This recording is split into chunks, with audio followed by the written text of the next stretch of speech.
બોટાદ જિલ્લામાં ગરડાના પીપળિયા ગામના ગોવિંદભાઈ માવજીભાઈ ચૌહાણના ઘરે થઈ ચોરી। મકાન માલિક બહાર ગયા હતા તે સમયે તસ્કરોએ તાળા તોડી કબાટમાં રહેલ દાગીના અને રોકડા રૂપિયાની કરી ચોરી। ઘરમાં રાખેલ સોનાની શેરવાળી બુટી, કાનની બુટી, સોનાનો ચેન, પગમાં પહેરવાના ચાંદીના છડા અને રોકડા રૂપિયા 20,000ની ચોરી કરી તસ્કરો ફરાર થઈ ગયા હતા। મકાન માલિકે ગરડા પોલીસમાં અજાણ્યા શખ્સો સામે ફરિયાદ નોંધાવતા પોલીસે તપાસ હાથ ધરી।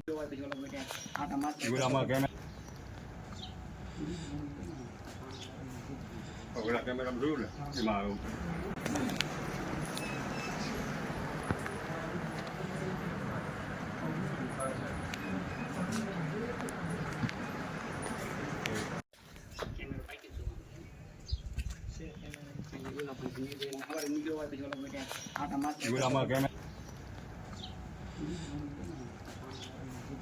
Ahora que me lo brule, y malo.